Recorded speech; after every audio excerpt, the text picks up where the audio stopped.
श्रद्धेय महानुभाव, संस्कार के क्रम में चर्चा चल रही थी अहम इष्यामि रूपम।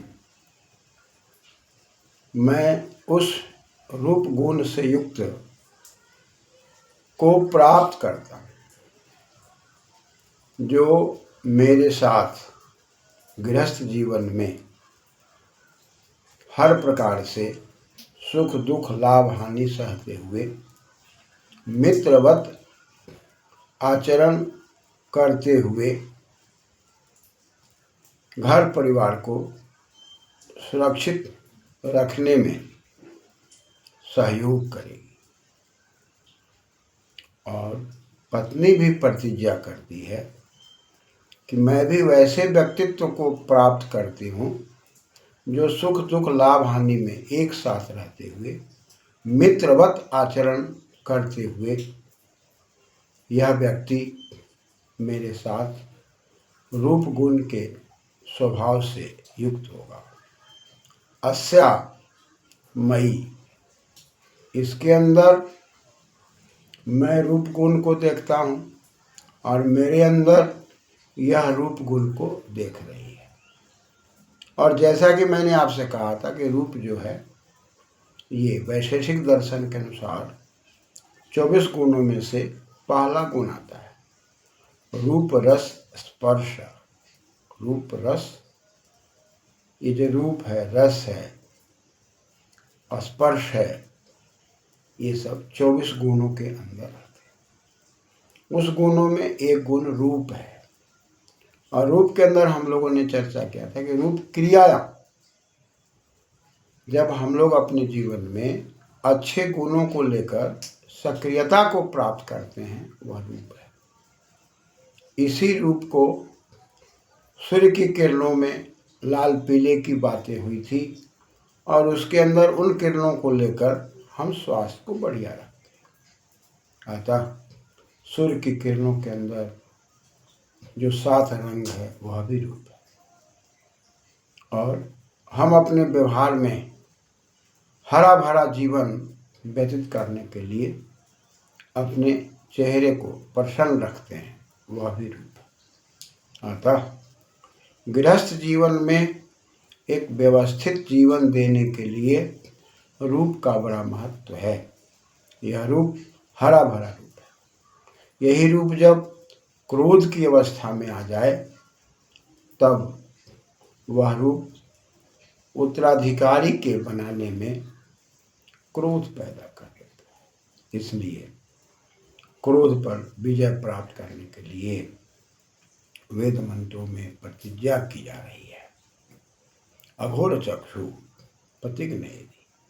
पति और पत्नी कभी भी एक दूसरे का बुरा ना चाहे, कभी भी हमेशा सौहार्द वातावरण बनाने के प्रयास में लगे रहे। और अघोर चक्षु, एक घोर एक अघोर, एक नई हल्दी होती है और एक पुरानी हल्दी होती है। नई हल्दी जब पुरानी हल्दी हो जाए तब वह औषधि के रूप में। उसी प्रकार हम लोग दाम्पत्य जीवन में नवीन पति और पत्नी दाम्पत्य जीवन को जीकर जब माता पिता हो जाते हैं, जब उनकी अवस्था बढ़ जाती है, तब ये पुराने व्यक्तित्व के रूप में, दादा दादी के रूप में, नाना नानी के रूप में, माता पिता के रूप में हो जाते हैं। वह परिस्थिति वैसी है जैसे हल्दी की है। पुरानी हल्दी औषधि की युक्त है। ठीक उसी प्रकार से जो बड़े बुजुर्ग हैं वो औषधि की तरह है। जैसे दुख होने पर हम औषधि का सेवन करते हैं, उसी प्रकार से जब हमको सद्विचार में दिक्कत होने लगती है तो वृद्ध माता पिता बड़े बुजुर्गों से हम राय विचार लेकर गृहस्थ को संभालते हैं। अतः पुरानी हल्दी की तरह बड़े बुजुर्ग होते हैं जिसको स्वीकार करना होता है। जहाँ पर हम जब क्रोध में आते हैं तो वो लोग हमें सांत्वना देते हैं। तो इसलिए बड़े बुजुर्गों की बड़ी आवश्यकता है अतः भरी सभा में वर पक्ष और कन्या पक्ष दोनों के सामने प्रतिज्ञा की बात आ रही है। कदा वेदत, यानी कि हम जो एक दूसरे के गुणों को समझ रहे हैं, प्राप्त कर रहे हैं, विषयामी मैं प्राप्त कर रहा हूँ, वेदत ये सब हम लोग जान चुके हैं, हम लोग इसको समझ रहे हैं। प्राप्त करने के पहले दोनों के गुणों को हम बड़ी बढ़िया से बारीकी से समझ रहे हैं। दाम्पत्य जीवन में जब तक एक दूसरे को बढ़िया से नहीं समझा जाए, माता पिता के माध्यम से, समाज के माध्यम से, तब तक गृहस्थ जीवन में हम नहीं जा सकते। यदि जाते हैं तो कहीं ना कहीं कलह और क्लेश है। इसलिए कलह और क्लेश से बचने के लिए एक दूसरे को समझना अत्यंत आवश्यक है। कहा कि मनसा, मन मनसी मनांसी, मन मनसी मनांसी, मनसा, मन से हम यदि मन को माप तौल करके नहीं प्रयोग करते हैं, सोच समझ करके नहीं प्रयोग करते हैं, बुद्धि के आधार पर प्रयोग नहीं करते हैं, तब हम मन से न प्रयोग करने के कारण अपनी व्यवस्था में वंश परंपरा को आगे नहीं बढ़ा सकते। कुलायम, कहा कि कुल और आय, तो उसमें द्वितीय भक्ति लकर हो गई कुल आय अम कुलायम, कुलस्य आया कुलाया तम कुलाय। कुल वंश परंपरा जो हमारी आपकी चल रही है, आयते आया, उसमें गतिशीलता होनी चाहिए। अतः वंश परंपरा की गतिशीलता के लिए, वंश परंपरा को हर प्रकार से सुरक्षित और व्यवस्थित बनाने के लिए हम मन से स्वीकार करते हैं। यदि मन से हम नहीं स्वीकार करेंगे तो कुल परंपरा का विकास नहीं होगा, और यदि कुल परंपरा का विकास नहीं होगा तब हम निश्चित रूप से अपने लक्ष्य से विचलित हो जाएंगे। इसलिए हम हाथ को स्वीकार करते हैं, प्रतिज्ञा करते हैं, सविता को स्वीकार करते हैं, धर्मपूर्वक स्वीकार करते हैं, साथ ही साथ रूप के साथ स्वीकार करते हैं। और रूप में क्रिया है, सक्रियता के लिए, निष्क्रियता के लिए नहीं। दाम्पत्य जीवन में जितना अधिक पति पत्नी, माता पिता, भाई बंधु सक्रिय होते हैं, उतना ही अधिक घर परिवार में जो भी संतति का आगमन होता है, वह संतति भी एक दूसरे के क्रियाकलाप को देख करके वह भी सक्रियता को प्राप्त कर लेता है। इसलिए हम स्वयं सक्रिय होकर के उत्तराधिकारी में भी सक्रिय संस्कार भरना चाहते हैं। इसलिए रूपम अस्या मयि, मुझमें रूप जो है, तुझमें जो रूप है, और यहाँ रूप से मतलब है गुण। और गुण कौन सा गुण? तो सक्रियता का गुण।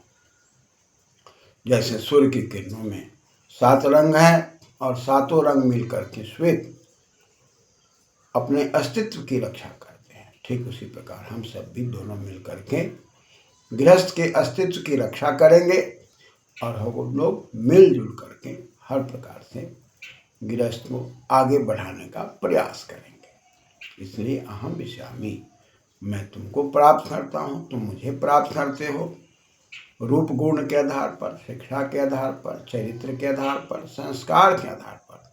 क्योंकि ये सब नहीं होगा तो कुलायम, कुल का सही प्रकार से विकास नहीं होगा, कुल में गति नहीं होगी। साथ ही साथ ये भी बात कही जा रही है नमस्तेयम। कभी कभी ऐसा भी होता है कि आपस में व्यक्ति कोई व्यवहार ऐसा होता है जिस व्यवहार को छुपाया जाता है। गृहस्थ में, दाम्पत्य जीवन में जब व्यवहार को छुपाया जाता है तो वहीं से संशय की उत्पत्ति होती है, और जब संशय की उत्पत्ति होती है तब निश्चित रूप से हम संतुलित नहीं रह पाते, संतुलन को खो देते हैं। और संशय में जैसे सम उपसर्ग है और सिंह स्वप्न धातु है, सी को से होकर के, आयादेश होकर के, अच होकर संशया बना, तब निश्चित रूप से भ्रम पैदा हो जाता है, संशय पैदा हो जाता है, एक दूसरे पर से विश्वास हट जाता है। और गृहस्थ वही है जहाँ पर विश्वास है। जब दाम्पत्य जीवन में एक दूसरे में विश्वास हट जाए तब गृहस्थ के उत्तराधिकारी पर भी उसका प्रभाव पड़ता है। परिणाम सृष्टि निश्चित रूप से बिगड़ सकती है। इसलिए बड़ी सावधानी के साथ वेद आदि शास्त्रों के उपदेश के आधार पर दाम्पत्य जीवन को स्वीकार करने की आवश्यकता है। इसलिए नस्तयम, हम आपस में कभी भी छुपने वाली बात नहीं करेंगे, कभी भी अपने मन में कोई छुपा करके रखने वाली बात नहीं रखेंगे। और यही नहीं, नस्तयम के बाद कहता है आदमी खान पान में भी ऐसा नहीं है कि हम कुछ और परिवार के लिए कुछ और, सबकी व्यवस्था को संभालते हुए, स्वास्थ्य के अनुकूल प्रतिकूल विचार करते हुए इस प्रकार से भोजन की व्यवस्था हो कि उसमें सब लोग स्वस्थ रहें, सब लोग आनंदित रहें, आयुर्वेदीय व्यवस्था हो। इसलिए भोजन में भी, खान पान में, रहन सहन में, व्यवहार में भी कुशलता का होना आवश्यक है। इसलिए मंत्र स्पष्ट करता है कि हम सक्रियता को प्राप्त करेंगे, एक दूसरे को प्राप्त करेंगे, सक्रियता पूर्वक प्राप्त करेंगे, और हम दोनों का जो लक्ष्य होगा वह एक संतति निर्माण का लक्ष्य होगा।